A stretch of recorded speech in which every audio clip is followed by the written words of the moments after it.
A very warm good morning to all my dear dazzling students of Sri Gokulam Public School. This is Nida ma'am with you and I welcome you all to this online class. We are studying the chapter Adverbs and we are coming into the last section of the Adverbs lesson, that is the positioning of adverbs. We have studied about different types of adverbs, the degrees of comparison, what adverbs are. Everything is known to you. Now this is a very simple and an easy topic where you are going to place the adverbs. There is a correct place where adverbs are supposed to be placed. You cannot place it here and there wherever you like. In the grammatical structure of a sentence, there is exactly a place where adverbs are supposed to be placed, and today we are going to learn about that, a very easy and understandable concept. So let us quickly get into our class. So let us begin with how and where we are going to position the adverbs. So we had studied that there are 5 kinds of adverbs are there: adverbs of manner, adverbs of place, adverbs of time, adverbs of frequency, and adverbs of degree. Okay, so just remember the kinds of adverbs that you had studied. Adverbs of manner, let me just give you a quick revision.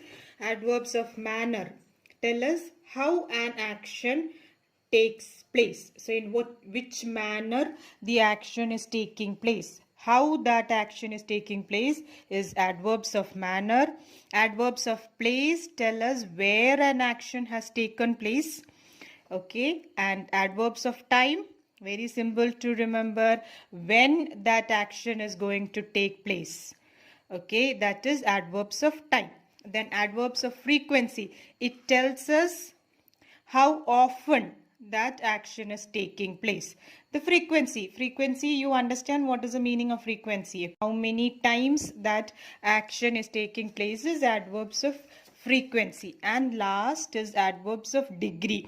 Degree tells us the extent.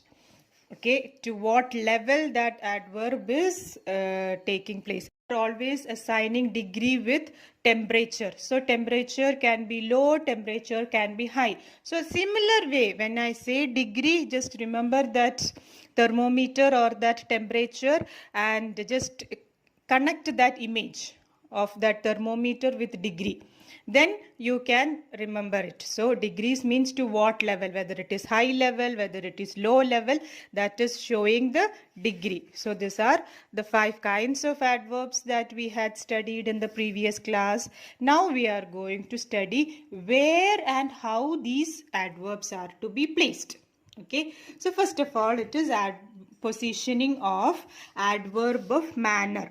Adverb of manner, how action takes place, okay, in which manner. So adverbs of manner are usually placed after the main verb if the verb does not have an object. So adverbs of manner, it is written after the verb. Okay, whenever the verb is there, it is written after the verb. That is, if it does not have an object. If it has an object, where is the adverb placed? If the verb has an object, it is placed before the object or before the main verb. Both the way you can write, but not after the verb. Okay, after the verb only if there is nothing else after the verb. Okay, now suppose if we are simply writing Nitin wrote and nothing else is there, then you can place the verb adverb over there. Nitin wrote in his notebook. Nitin wrote on the wall. If there is something else after the verb, then you place it before the verb or at the end of the sentence. Okay, have you understood that?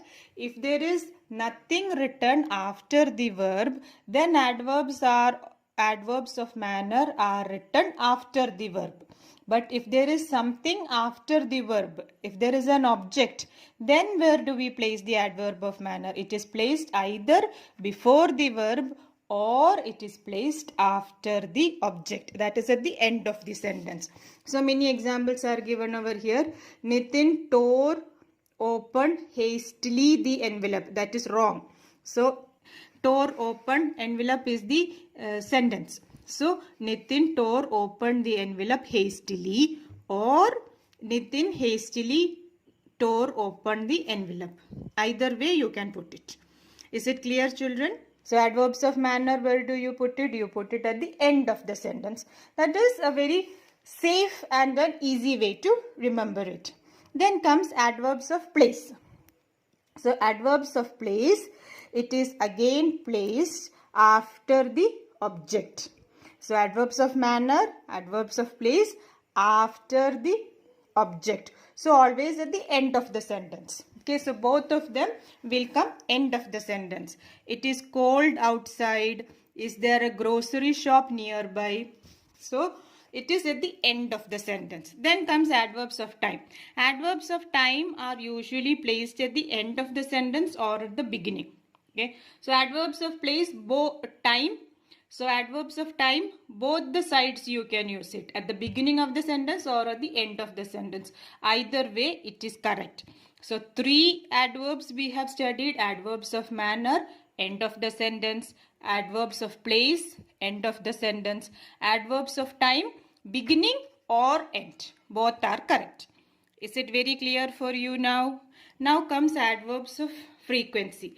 Adverbs of frequency are usually placed before the verb. Okay. So, before the verb. I always forget. Forget is the verb.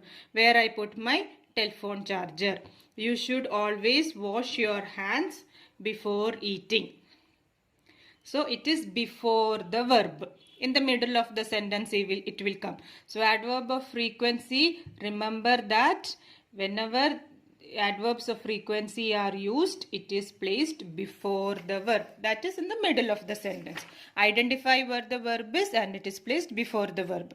Then adverbs of degree are usually placed before the adjective, adverb or verb they modify. So adverb of frequency and adverb of degree comes in the middle of the sentence and it is placed before the verb.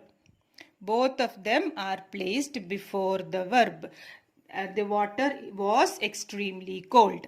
The actor performed, that is cold is adjective over here. So it is before the adjective. The actor performed his role so passionately. The train had just arrived at the station. So 5 adverbs we had studied: adverbs of manner, adverbs of place, end of the sentence; adverbs of time, beginning or end of the sentence; adverbs of frequency and adverbs of degree, before the verb. So just remember these 5 rules, write it down in your notebook and study it. It is easy for you to remember. Now children, let us also look into this concept of comparison of adverbs. If you remember, we had studied comparison of adjectives in positive, comparative and superlative form. Okay, so adverbs also can be used to show comparison. In this, just as like adjectives, adverbs also have positive, comparative and superlative degree. So children, how do we form positive, comparative and superlative degrees of comparison in adverbs? Just as in adjectives, we use ER and EST to show the comparison. Okay, so Joseph runs fast. Jayant runs faster than Joseph and Kapil runs fastest of them all. So if you are comparing between two, we are using ER, and to show the superlative form, we are using the EST form. Okay, so for most of the words, it is in the same way. We use ER and EST. Now, certain adverbs which end with ly, over there we are using more and most. Okay, so slowly will become more slowly and most slowly. Politely will become more politely and most politely. So more and most is used for adverbs ending in ly. I think that's very easy to remember. Now, some adverbs do not follow any particular rule. For example, far, farther, farthest, little, less, least, much, more, most. Okay, so these are some adverbs which are used in without any particular rule or form. So my dear children, I hope you have understood where to place your adverbs. Just remember the rules, the 5 types of adverbs and where you are supposed to place them. Like I said before, please note it down in a piece of paper, stick it on the wall of your room and just read through it so that it will be very easy for you to remember. Do not make mistakes in placing the adverbs. So with this, let me conclude today's class. We will meet again in the next class with the next topic. So till then, have a wonderful day and be good children. Thank you.